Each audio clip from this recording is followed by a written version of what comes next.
Salut à toi, pensée du jour numéro 340. Pourquoi est-ce que les zones changent d'une modalité à l'autre? C'est ce dont je vais parler aujourd'hui. Il y a assez souvent pas mal de confusion autour de ces concepts-là, dans le sens où on me demande souvent, écoute Sean, si je fais un test avec toi sur le vélo, est-ce que je peux utiliser mes zones sur la course à pied, etc. Et malheureusement, ce que tu mesures sur une modalité, tu ne peux pas le transférer à une autre modalité.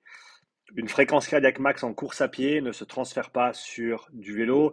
Des seuils physiologiques d'un vélo ne se transfèrent pas à la natation.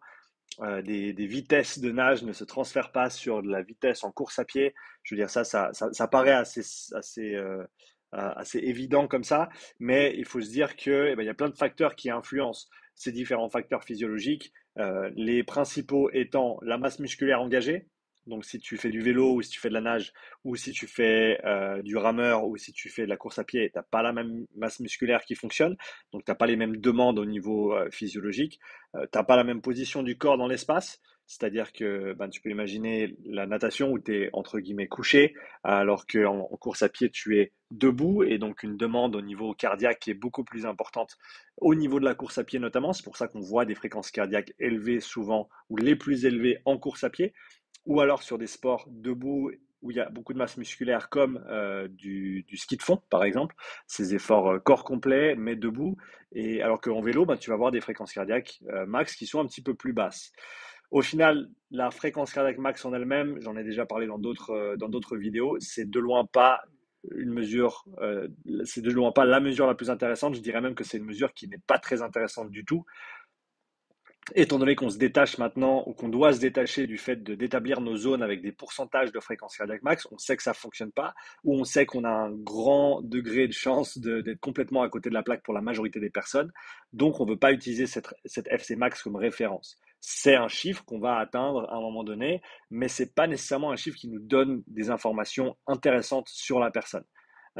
Et donc, par rapport à ça, ce qui est intéressant, par contre, c'est justement les seuils physiologiques, la correspondance entre différentes intensités d'effort et donc ces seuils et la fréquence cardiaque. Ça, c'est intéressant. Ok, mais donc la fréquence cardiaque n'est pas la même d'une modalité à l'autre. On ne peut pas transférer des informations qu'on trouve sur une modalité sur une autre. J'ai parlé de la masse musculaire impliquée, j'ai parlé de la position du corps dans l'espace. On a aussi bien sûr les différents types de contractions musculaires. Pense à la course à pied qui est un effort très élastique, on va dire, par rapport à un effort de vélo où il y a une composante élastique quasi nulle au niveau des contractions musculaires. Donc voilà, ces trois facteurs-là, c'est les trois facteurs principaux, vont avoir une influence sur la fréquence cardiaque. On a aussi l'idée de haut du corps, bas du corps, c'est-à-dire que sur un effort bas du corps, on a littéralement cette pompe musculaire. Hein. On oublie qu'on a trois pompes dans le corps, on n'a pas que le cœur, on a aussi la pompe musculaire et la pompe respiratoire qui tous les deux aident, les deux derniers ici aident à faire remonter le sang vers le cœur, étant donné qu'on n'a pas de muscles lisses dans les veines, on en a dans les artères, donc le sang qui va on va dire, du cœur vers la périphérie, vers les organes.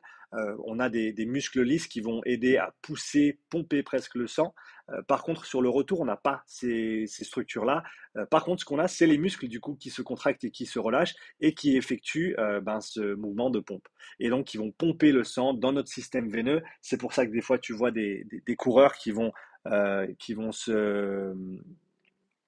tomber au sol après qu'ils s'arrêtent parce que tout d'un coup, cette pompe musculaire qui était en route et qui aidait à faire revenir le sang vers le cœur, si tu l'arrêtes d'un coup net et que tu es très fatigué en général, c'est là où ça peut se passer, tu peux t'effondrer malheureusement du fait que tu n'as plus de sang qui revient vers le cœur. Dû au fait que cette pompe musculaire n'est plus en action.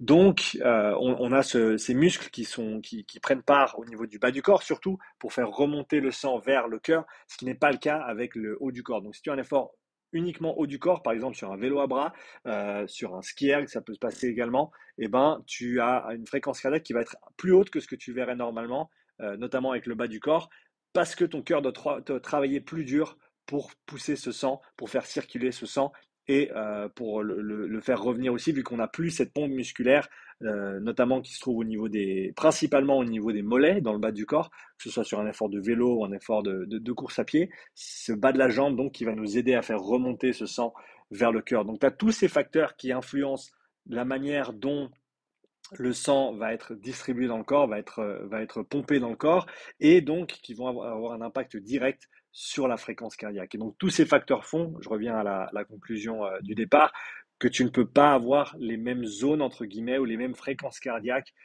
d'une modalité à l'autre. Donc c'est important de se focaliser sur une modalité, de faire tes tests, peu importe ce que tu effectues. J'ai parlé au cours de toutes les vidéos que j'ai sur la chaîne de différentes manières de déterminer des seuils, de différentes manières de soit de les calculer, soit de les mesurer, soit de les estimer, et ensuite à partir de ça, baser des fréquences cardiaques pour justement organiser nos entraînements et nos zones d'entraînement, notamment au niveau des fréquences cardiaques. Mais c'est important de le faire sur une modalité. Je ne pense pas que tu aies besoin de le faire sur toutes les modalités d'un coup. Je pense que c'est intéressant de le faire sur une ou deux modalités que tu vas travailler en priorité. Pour moi, le travail physiologique, alors je travaille avec beaucoup de crossfitters en ce moment, et donc la majorité du travail physiologique, du développement va se faire sur le vélo et sur la course à pied. Donc c'est intéressant potentiellement d'avoir des valeurs pour ces deux disciplines respectives. Des modalités comme le rameur, comme le ski erg et d'autres vont inclure plus de travail technique qu'autre chose, en tout cas dans les premières phases de développement. On ne va pas nécessairement faire du travail dédié là-dessus tout de suite, même si on y vient avec les personnes qui bougent bien, qui savent ramer ou skier techniquement correctement.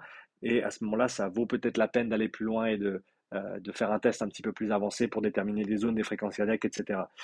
Donc c'est comme ça que j'opérerais. Je choisirais une ou deux modalités, vélo, course à pied ou vélo, marche, selon les personnes, pour commencer. Et ensuite, on peut voilà, faire un suivi de ces changements au cours du temps. On peut organiser nos entraînements de manière cohérente avec ces zones. Et on peut ensuite tester d'autres modalités si c'est nécessaire pour un développement futur. Voilà, j'espère que j'étais assez clair avec cette vidéo en termes de pourquoi on n'a pas les mêmes zones sur le vélo, sur la course à pied, sur la natation, et que c'est important d'avoir des valeurs qui sont dédiées à chaque modalité. On se rappelle, la fréquence cardiaque max n'est pas intéressante, n'est pas importante nécessairement c'est un petit peu comme la valeur de VO2 max. Alors certes, c'est bien de la connaître, mais et ça nous donne une idée de la capacité de travail de la personne et de son potentiel, on va dire, génétique. Mais en même temps, c'est pas ce qui va nous aider à planifier les entraînements. Je préfère avoir des valeurs de seuil 1, seuil 2 qu'une valeur de VO2 max si je devais choisir. Pareil pour la fréquence cardiaque, je préfère connaître ma fréquence cardiaque au seuil 1, ma fréquence cardiaque au seuil 2, plutôt que de connaître la fréquence cardiaque max qui ne me donnera pas vraiment d'informations. Donc voilà, laisse-moi tes commentaires sous cette vidéo si tu as des questions, si tu as d'autres sujets que tu aimerais que je traite dans ces petites pensées du jour. N'oublie pas de me laisser un like si tu as apprécié le contenu comme d'habitude. Si ce n'est pas déjà fait, abonne-toi parce que c'est gratuit et tu peux toujours changer d'avis. Aussi, viens me suivre sur Instagram @upside_strength pour des vidéos quotidiennes et toutes les infos sur mes prochains séminaires, prochains événements, etc. Merci à toi, belle journée et à demain, j'espère, pour la prochaine pensée du jour. Ciao.